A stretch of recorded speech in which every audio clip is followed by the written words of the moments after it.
Um, Thank you for coming to this short presentation about our mission in Nigeria. And also I'm grateful for the opportunity, thanks to Bishop Maguire for the opportunity to be able to do this today. So many persons have been asking about our mission, and I feel that it's a good idea to, as much as briefly as possible, give an idea of both the extent and the kind of work that we do, and also the places that we have to go to across the country in the course of our mission.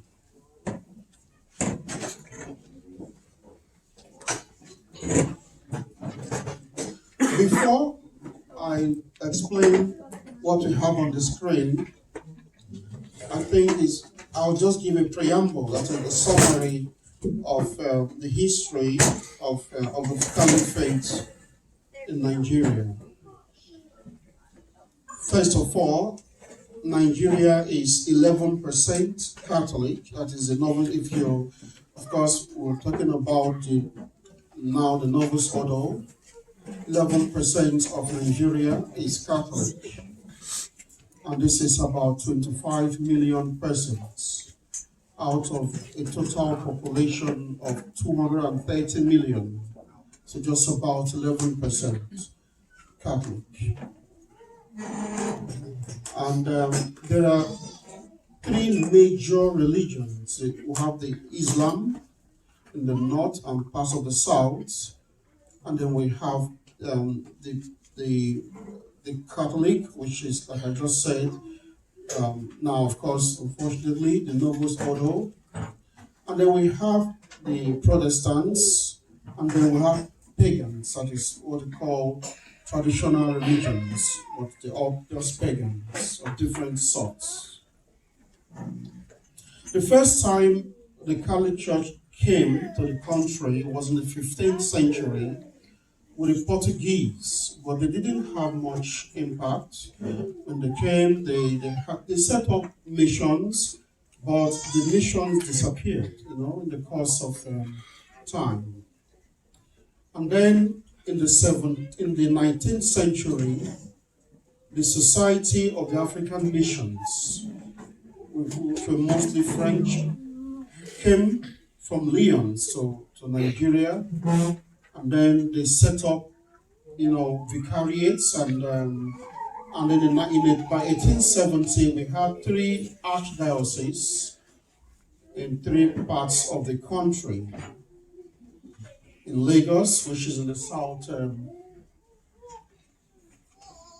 Lagos, here, and then in Kaduna, this way, and then in Onitsha, which Lagos is the southwest, the southeast, and then the northern region.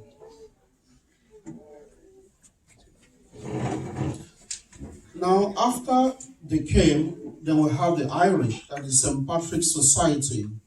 They came around 1932. And then it was them, in fact, that set up the 3 archdioceses that I just pointed out. In fact, Nigeria has the largest seminary in the world, and that is called Digard Memorial Seminary in Enugu, in the southeastern part of the country.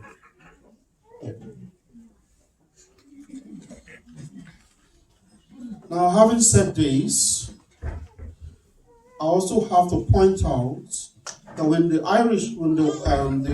Europeans came, the Irish, especially the Irish, they did a lot of good work trying to convert the people, and they were largely successful. In fact, before they came, we had the Anglicans, that they came with the British, because the British came to explore the country for their own profit. So for the British, explorers, Nigeria was just a trading post for them to get more, more things for their country. And then also they brought the Anglican religion, which was for the time the biggest religion at the time. But when the Irish came, the Catholic Church began to grow, and eventually Catholics outnumbered the Anglicans. For example, in my own family, my grandfather was Anglican for more than 15 years before the Catholic Church came to my town. And then my granddad was convinced that the Catholic Church was better than the Anglican, and then that's how all of us are now Catholics. Now, the missionaries did a lot of good work trying to convert the people from paganism, but on the other hand, Nigeria is like most African countries is deeply rooted in pagan religion. So it was not an easy thing to completely get them to go away from pagan practice. And if you see that because the missionaries came in 1865, just barely 100 years before the Second Vatican II Council happened. And so, even though there was a Catholic faith in the country, nevertheless, it didn't really have it didn't have a firm foundation before the changes that came with the Second Vatican Council. And so, even though they did more to fight paganism, you can tell that there was still some remnants, in fact, of the pagan religion, even in the lives of those who were devout Catholics. So it was not uncommon, for example, to see in a family that is supposed to be Catholics still doing things that connects them to pagan practice. And of course, with the modern times, and we now have a new problem in Nigeria, which is that paganism is coming back, this time among the youths. You see, we have of course the Protestant religion in Nigeria, and you'll see very clearly that superstition, which really is the basis of the pagan practice, is also reflected even among the Protestants, and sometimes, and even lately, even more among those who are in the Novo Sodo Church. For example, it is not surprising to see, one wouldn't be surprised to see young people, as is very common nowadays, rejecting practically the faith in which they were baptized, usually in the quest for money, because of the situation in the country. The young people want to get rich and get away from poverty as quickly as possible. And so what's now trending is people go to any end to see that they achieve this material success. So paganism, which was suppressed by the Irish people, by the missionaries and the Catholic Church, is really making a comeback, and this time among the youth. So part of our mission back home is to make sure is to focus on the youth, because unfortunately they are like people without any sort of guidance, and so nowadays they don't see any reason why they should not go to do rituals and superstitious things in order to get money. Now I will talk about our mission in particular.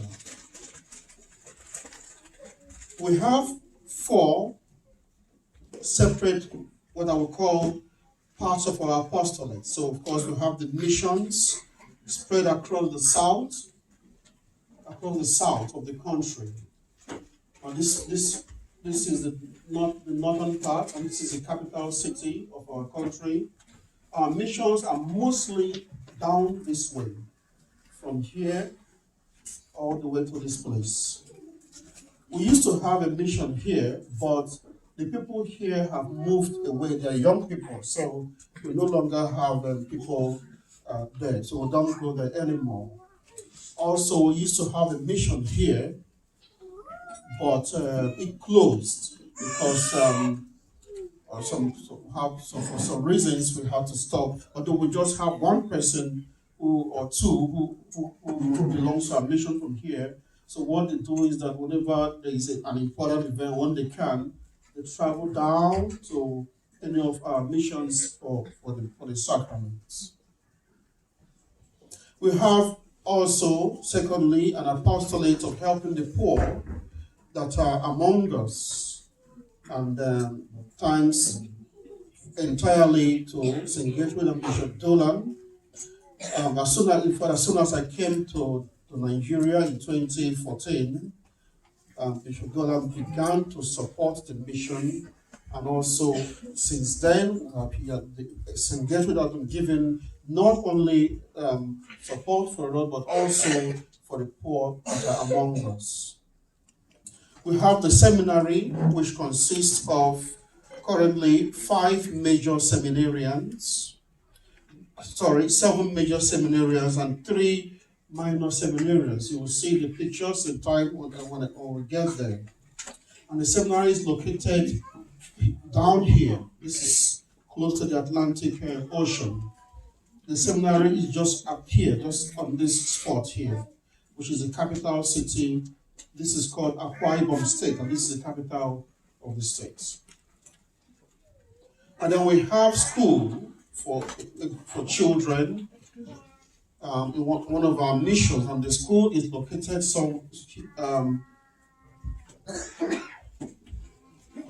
here. This happens to be my own state where I am from. So this will have the school. We also have oblates called the Oblate of Mother of Divine Providence. And this was started by Father Ojeka when he came down to Nigeria. And they were at first under his care when he was the priest in charge of the mission here. But then he left to his own town to start to grow the mission there. So one of our priests for the CAFOR is now has taken over from him. But the oblates, in order for them to function well, have moved to Father Okedolo to this other place, which is called River State.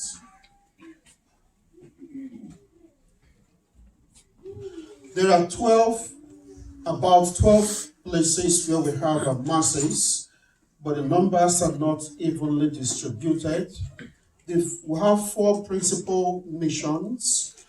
We have in Lagos, we have in Port Harcourt, and Owerri. We'll have the school for the children, and then we have another mission somewhere in this state is called Anambra State. So we have a mission there, which is the 4th major mission. And we have others, quite a good number of them. We have one here in Edo State, somewhere here.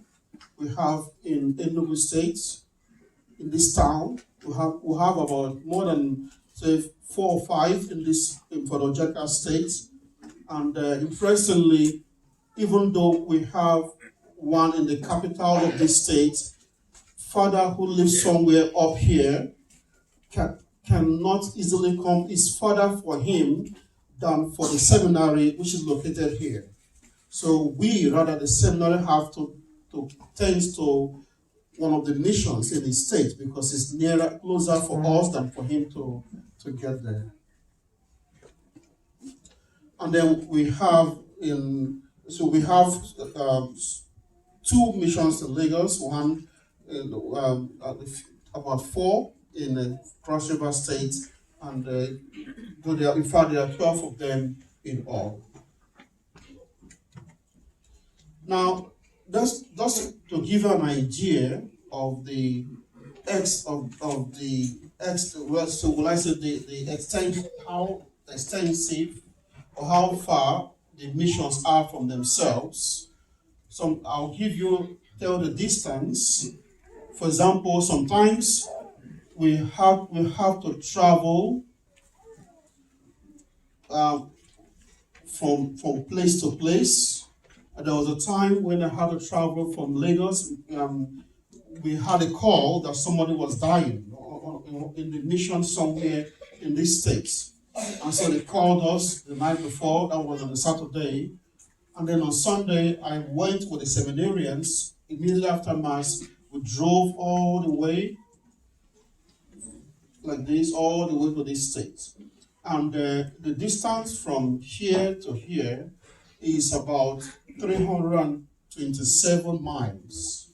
And so we drove, it takes about 9 or 10 hours to cover this distance. So in fact, on our way to this place, our car broke down, so we had to stop somewhere here to fix it and then to sleep because it got very late. And then the next day we continued to give the lady the extra unction, and that was quite providential because not long after that she died, and then we gave her, we buried her as well. Now, if I were to go from Lagos to where Father Ojeka stays, somewhere here, this is the longest distance we ever have to travel in our mission. It will take about 14 hours to drive because it is 470 miles. But the road is not just the distance, but the road. And also there's no straight route to this. We have to go down to this place. So pass through here, go here, and then come from here to Enugu to Ebonyi State, and then go to Cross River State. So it's not a straight trip. And then sometimes I have to go to one of the missions in Edo State, Auchi, and this is from here to somewhere up here. And the distance, it takes it will take 7 hours plus to get there because it is about 269 miles. Now, at the beginning of my mission, when I went back home after my ordination, we had just 3 missions: Lagos, Port Harcourt here, and Owerri here. So what I used to do was that I would spend like 2.5 months here, and then after 2.5 months, I would take a bus and travel to this place. Because we have chapels here and here. And our seminary, we just had about just 2 persons at the time, and they would travel with me wherever I went to. So we'll spend 2.5 months here, and then we'll stay here. While we are here, because this is not too far from the third place, I will say Mass here on a Sunday, and then travel about 2 hours by bus to say the second Mass in Owerri in Imo State. It's just a distance of 58 miles, and it takes about 1-2 hours to get there.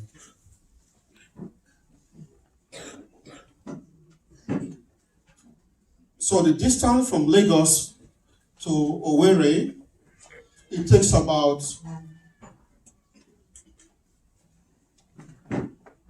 338 miles, and it will take about, say, 9 hours or 8 or 9 hours to get it. Recently, in October, we got a car, and I had to drive it from Lagos, where it was bought, to Father Carfor, who is in Owerri. And then sometimes also I say mass on the same day in Imo State, Owerri, and then in Enugu. These are all in the southeast. That is, these people constitute the Igbo tribe. So it takes about 3 hours or more to go from here to this place. And then sometimes as well, actually when I got the car from 2017, I would say a morning mass here on a Sunday and then drive to Father Jeka's home.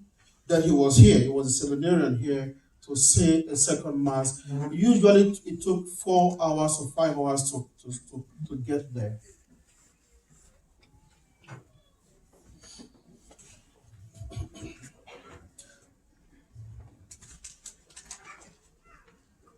So now, just to put pictures to what we have I've been explaining, I'll just show you some pictures from our missions, and then I'll explain maybe what's going on there. First of all, we have the Lagos mission, which is here.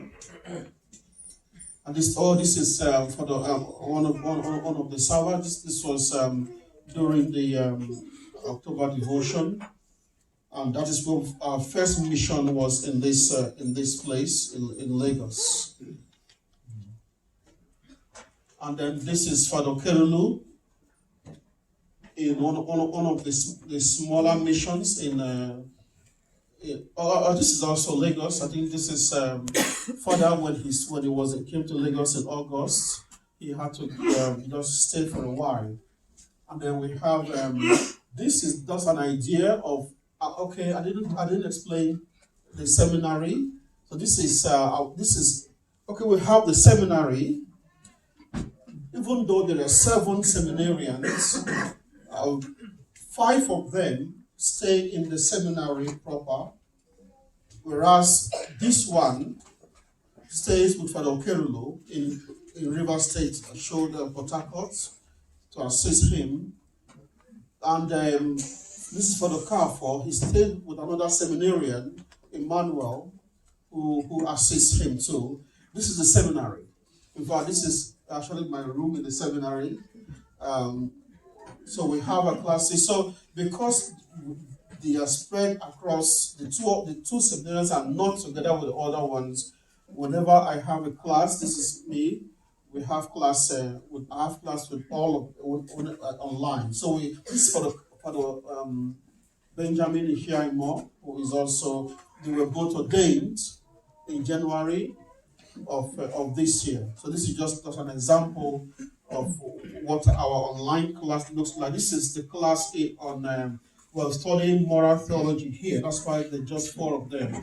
Sometimes the others join. We're studying some other courses.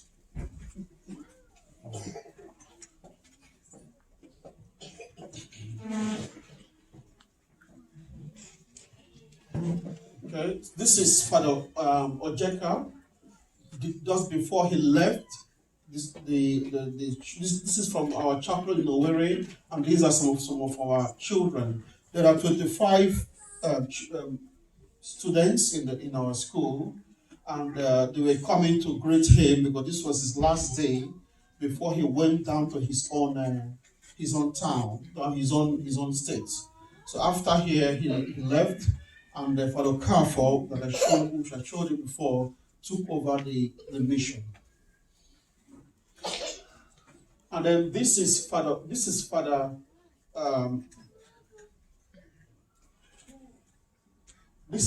Ojeka's parents. The father and the mom, they are farmers. In fact, when Father Ojeka decided to be our seminarian, we left the Novo Sodo.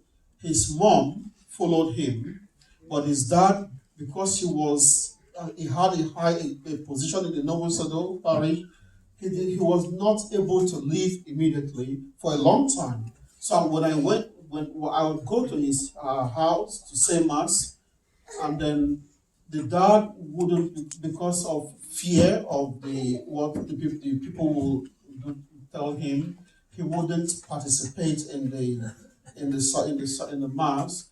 But eventually, in fact, earlier this year, he finally decided that he was going to abandon completely the noble Sodom to join them. Before then, it was just the mom who was she is a strong-willed, a strong man, as you could tell where Father Jacob got his firmness of character from his mom. Yeah, so they are farmers. Of course they're not quite poor, but when you go there to say mass or to visit them, you have a sense of satisfaction. You're very happy to be with them, and even though they don't have much, they are very generous. They're very hospitable. I will say mass there, and then I'll spend the night. The next day, he would give me lots of food items to take home back to the seminary. And then this is our seminary. This is our seminary. This is when these two were newly ordained. Actually, no. This is I think they were newly ordained. Yes, this Father Benjamin and this Father Okafor. This was like a solemn high mass in the seminary. These are three minor seminarians, and these are our major seminarians. This one and these are tonsure, so that's why she is a substitute.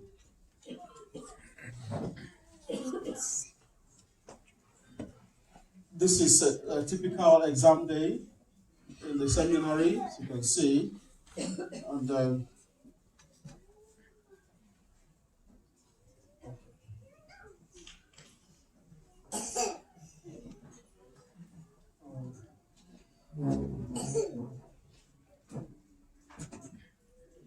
so when I was consecrated, I came back home to give them confirmation. So I had to travel through all of the missions that we have, and I was able to give them all confirmation. And the interesting story about this mass was that it was supposed to be, I think, my first pontifical high mass or so. I'm not sure, but eventually it began as a pontifical mass, but ended as a solemn high mass because I began to lose energy. So because of that, I couldn't continue the mass. And then Father Kerulu, Father Ojeka and Father Kerulu finished the mass for me. But after that, we had the confirmations and everything else went well.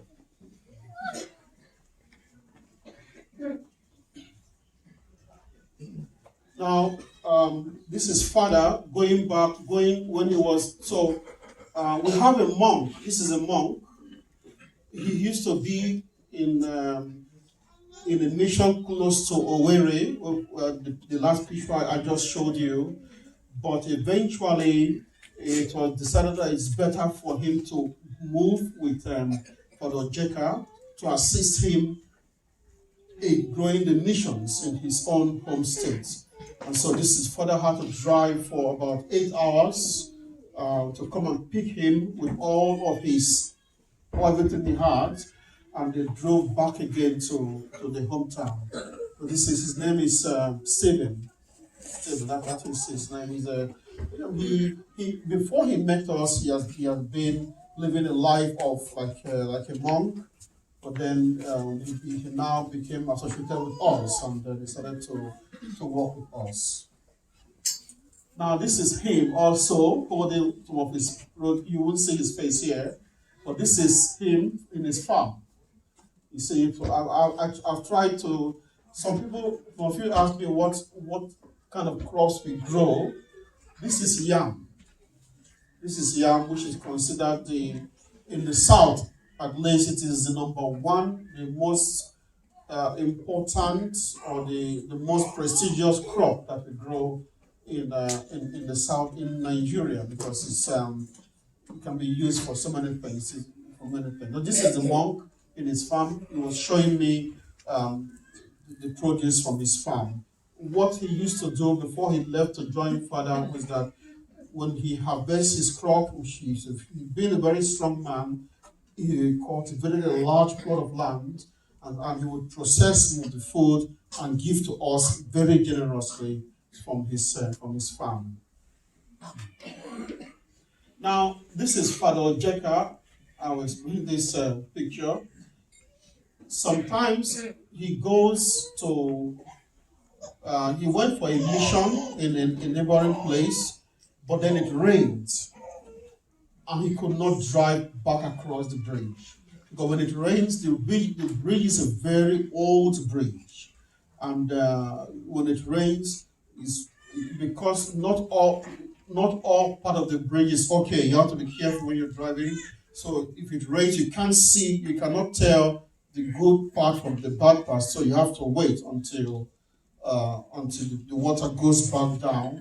Then you can now cross. So he had to go by foot. This is him walking to the river. I mean to the flood. Now this is from our ordination that we did. This is the first mass of Father Okafor in his home. It was an open air mass. And this was in January, the Sunday or so, or some days after the ordination. So this is Father Jeka, who was the assistant priest for him, and this is Father Fedor, of course, and this is for the other new priests. These are the three oblates. You can see them here. Yes. Now, okay. So I've mentioned that we have. So you've seen the three of the three sisters that form our oblates. Now, this is a picture from a wedding that we did last year. Well, okay, this is a town in the southeast where we also have a mission, but we don't go there too often because it's a bit far from the rest of the place, so we have to go there on occasion. This is just after Easter Sunday, or rather, I think this was Monday, Easter, or sometime after Low Sunday, yes. So we came we had the wedding, we had to drive down. These are the people that got married. Maybe I'll show you a better picture of the two of them. And let me show you let me see.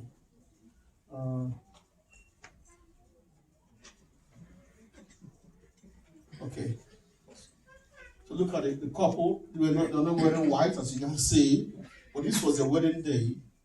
They are not, again, they are humble. This is right in the house of this man, and this is where this is where we have our mission in this town, right in his house. And both of them are part of they got married.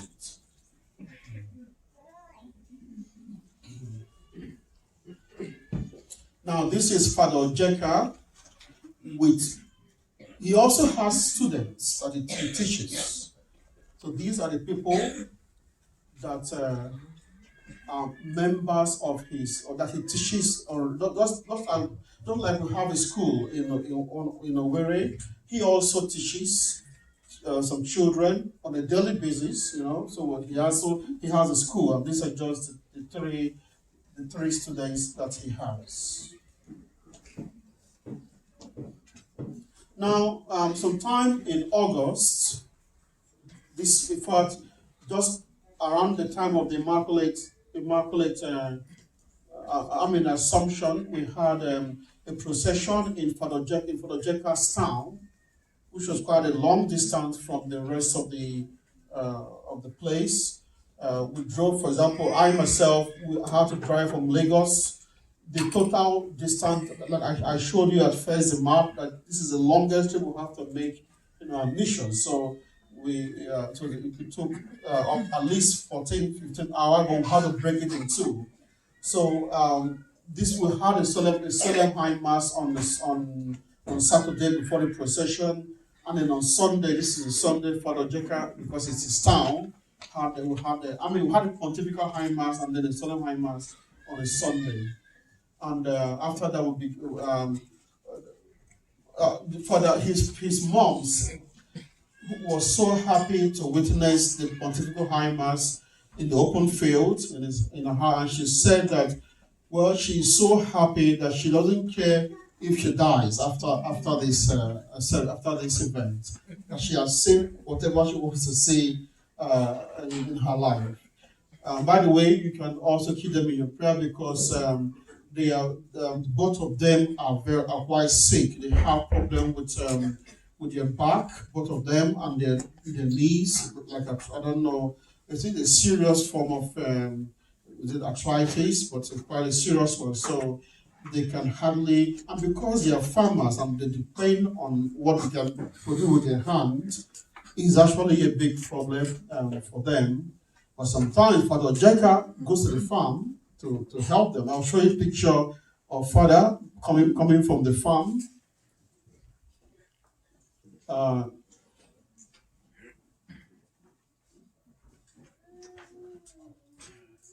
This one, this. So this is Father Jeka coming from the farm in his hometown. He also grew up as a farmer. You know, he is the only child of his parents.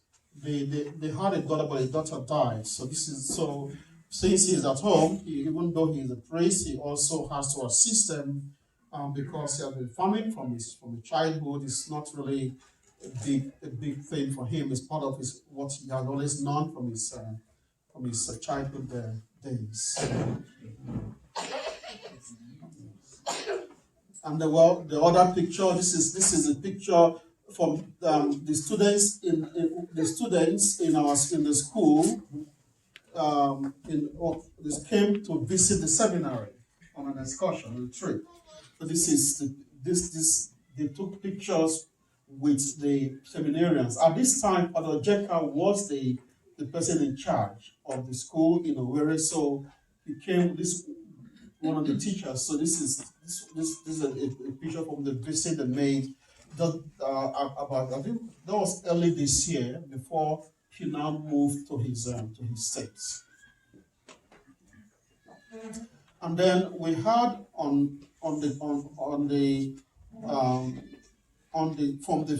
8th to the 10th, I think, we had a 40 hours devotion, and this picture was taken at the end of the 40 hours devotion. No, sorry, this is from Our Lady's birthday. I think this one.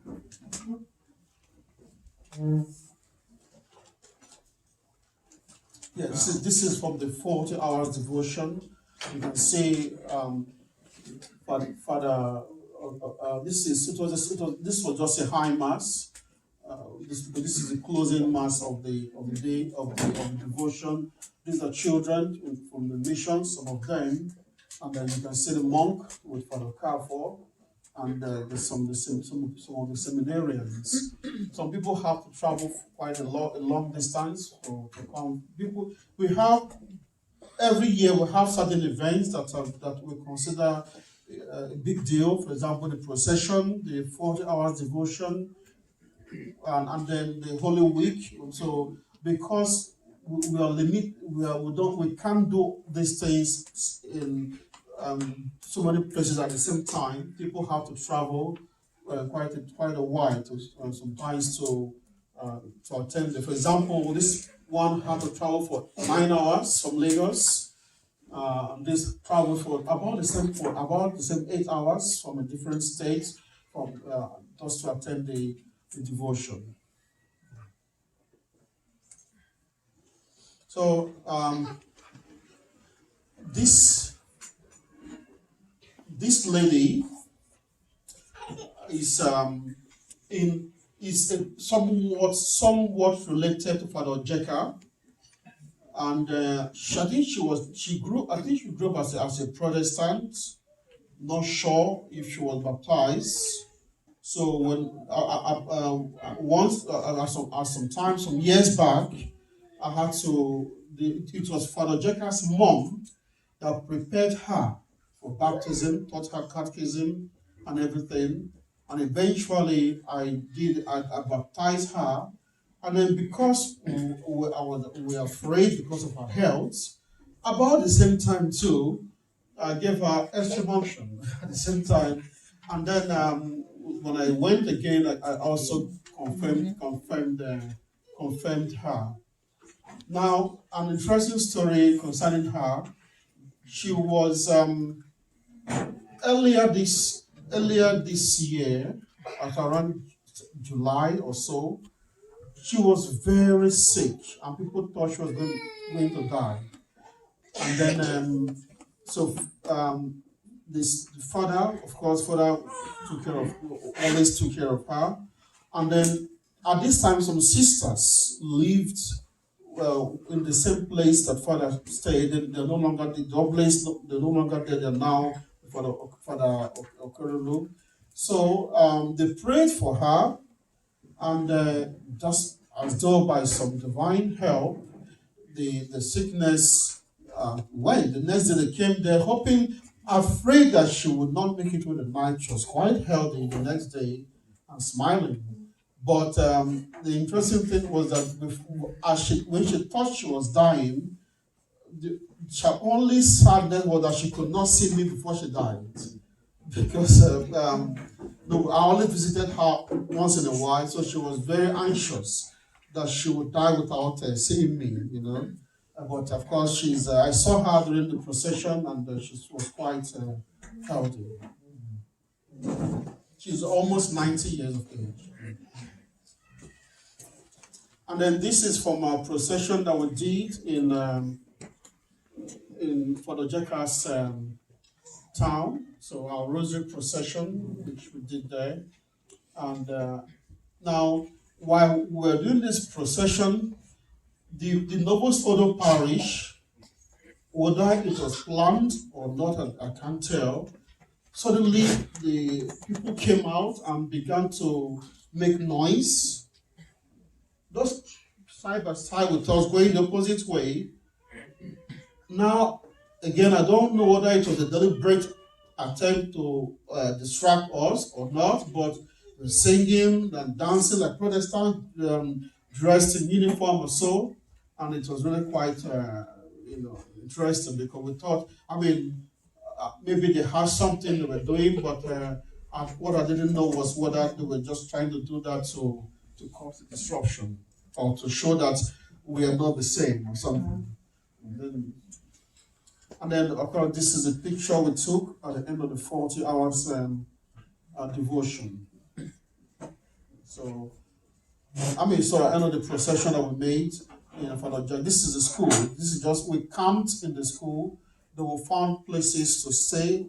We stayed in, some of us stayed in Father Jacka's house with his parents. Some people stayed in some local hotels that were there, but our camp was in the school. And that's where we had our masses and our activity. The procession usually lasts a very long time, at least sometimes it can last up to 3 hours. We cover the whole length. Whatever we are doing the procession, we make sure to go around the whole town. So it takes a long time. We say the rosary in English, in Latin, and in the language of the place that we are in. So it takes quite a long time, at least 3 hours of the procession. So I guess I have, there are so many pictures, I don't want to overwhelm you with the pictures, but this is just a brief outline of what happens in our mission. So all of these pictures are taken at different times from different parts of the of the country, but mostly in the south, that is the southwest, south, this is the southwest, for example, and then we have the southeast and then the south. So this is really, this lady is the mother of this, and the grandmom, the mother of this lady, and the grandmom of these four persons. This is one of our minor seminarians, and he just finished serving him mass. This is the morning. So the story is, maybe I can end with talking about them. They joined us after COVID-19. They didn't know about the Latin Mass by the time, but they stopped going to the Novus Ordo because they could not bear the abuses and what was going on there. So they just stopped, in fact, and were praying and searching for where they could go to Mass, and somehow they found us. Somebody pointed them out or pointed us to them, and then they began to come to Mass just after the COVID-19 era. So, and then I think about 2 years later, the husband died suddenly. Just suddenly, the young man died suddenly from fever, in fact. Very serious high fever killed him. And then since then, we have been taking care of them. And then, so he wanted, this is the mother, this is one of the children, wanted her son to be a seminarian, and that's how she came to join us. And eventually, when I came back from the US last year, she got baptized. She was not baptized before. She was baptized in Novus Ordo. So God gave her a Catholic baptism, and since then she has been receiving the sacraments. I gave her extra unction as well because she is also very frail. So I gave her extra unction, and since then we have been taking care of her. So I think I don't want to keep you too long. I just wanted to show you, give you an idea of what our mission, the extent of what we have to do in our mission, and also to thank you all for your continued support and kindness, and to assure you that we pray for you always. In fact, in the seminary, we have daily rosary in the seminary, and the rosary is for our benefactors. All those who pray for us, who support us. We have this. Well, this is just after I went on the trip with the children, and after I think they were, and then went out, and then after that, I took them to eat. These are just children from our mission. We're in the same place where we have Father Okafor. So anyway, this is just a summary. I know it doesn't look like a summary, but it is a summary of our mission. I'm very grateful we are grateful for your generosity and prayers through the years. St. Gertrude has been with us, helping us, supporting us unfailingly in the course of so many years. We have, as a mission, we have been existing from, at least we've been having regular masses from the year 2014 or 2013. And this is Father that went to the beach, Father Kululu and Father Kemo. Anyway, well, let me not keep you too long. And also urge you to keep us in your prayers as we continue the work which we have all set out to do. This is our mission, how the chapel was built in somewhere in Port Harcourt. That's where we have the mass. It's where Father Okero stays. So thank you very much for your time.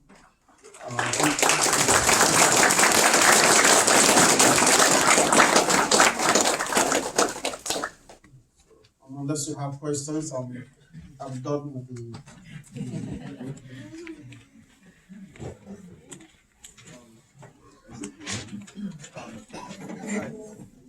mentioned that your mission is reaching beyond Nigeria as well. Is that, is there a potential seminary in Senegal or other places that are parts of Africa? Yes. Oh, yeah. So we're trying, apart from Nigeria, we've sent masses in in Ghana, in fact. The first place I said mass when when I was ordained was I flew straight to Ghana, and then from there I went to Nigeria. That was in 20. Ghana wouldn't be same here. It would be somewhere um, this way. Benin, Togo. This here, it's actually Ghana here. This place now. It's between Nigeria and Ghana. There are two countries, two tiny countries. So I went straight from America to same as in Ghana, and but we don't have a mission there currently. But we're also trying to go to um, South Africa. Yes, we're trying to go there, even though we haven't succeeded in going for getting a visa because of some errors by the priests who applied for visa. And then, but we have a mission there because we have a group.